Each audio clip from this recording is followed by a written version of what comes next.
Do do do do! It's time for the Carrolls School Garden tour. Hello garden friends, it is your garden teacher, Farmer Hillary, and I'm here in the Carrolls Garden. One thing I wanted to do was remind myself and maybe you all about the garden rules that we usually do together.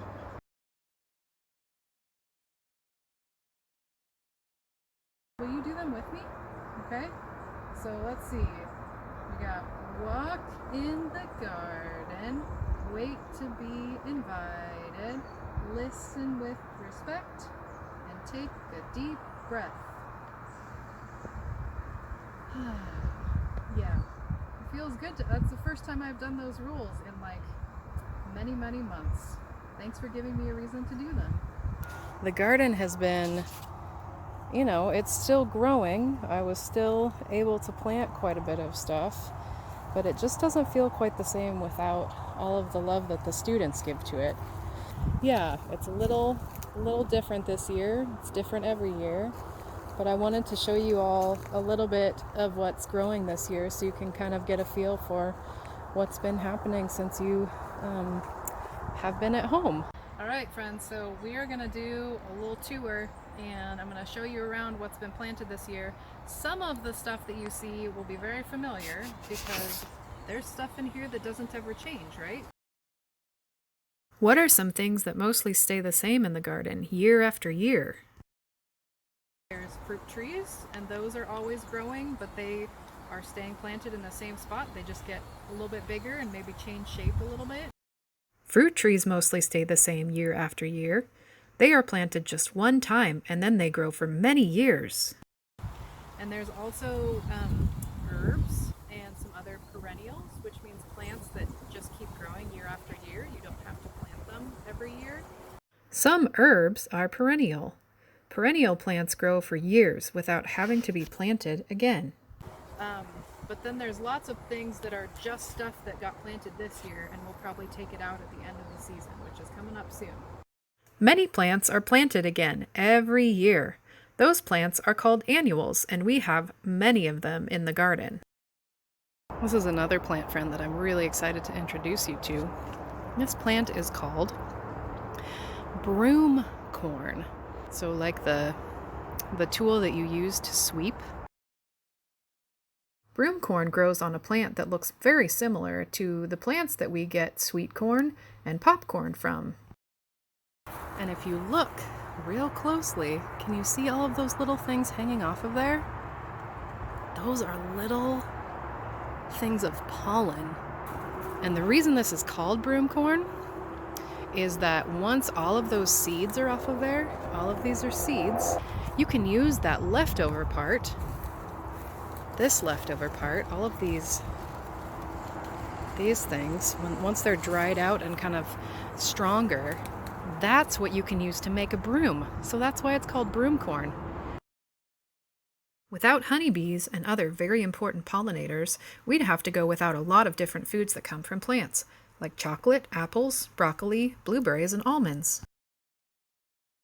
We have here one of the plants that so many of you really like. Maybe there's a few of you that haven't ever been into the garden before, but that's okay, we'll introduce you to. Some of you made up another name for it, but it's got these really wrinkly leaves and they're kind of thick and leathery. What is this plant with the dark green, wrinkly, and leathery leaves?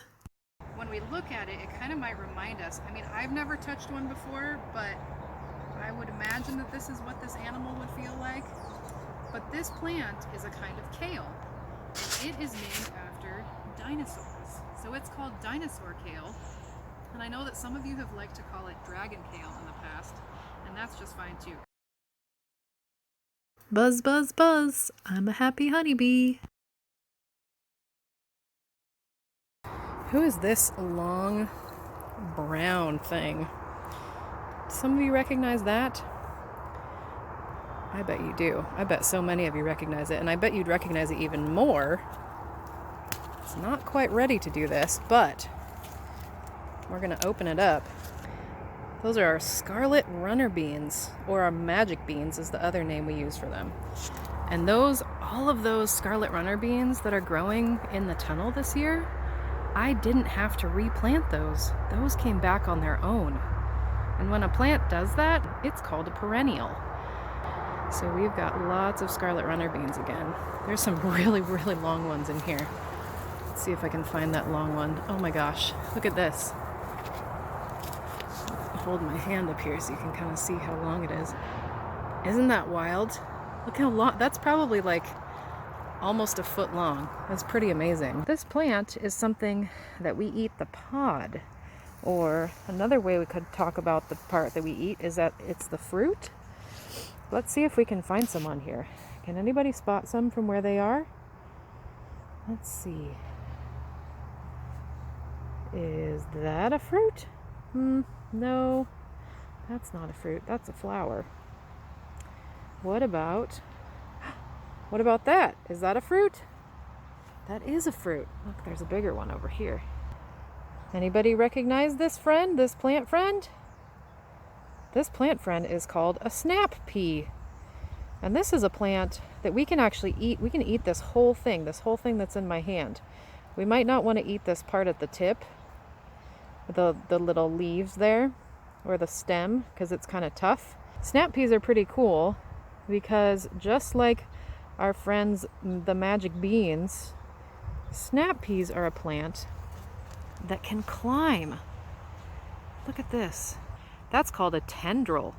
And it's sort of like, kind of could think of it as sort of like a hand, like the plant is grabbing on with its hands. Look at that, it wraps right around that. Isn't that amazing? And here's some kind of sticking out of the end of a branch. Sort of a little bit sticky, and they can grab onto things. That sure makes me think that plants might be smart. What do you think? Do you think plants are smart? Maybe they're just smart in different ways than humans can be. When we look at this plant right here, we see all of these green leaves, right? See lots of green leaves, but does anybody see any food on it? Kind of hard to find any food, right? Well, that's something that the plant actually does on purpose. So this plant, it's actually a cucumber plant. And the plant uses its leaves to shade and to hide the fruit that it's growing so that it doesn't get eaten by animals and so that it doesn't get burned by the sun. So this beautiful cucumber was hiding here in all of these leaves. Thanks for joining Farmer Hillary for part 1 of our garden tour. We sure do miss you, and we hope to see you soon.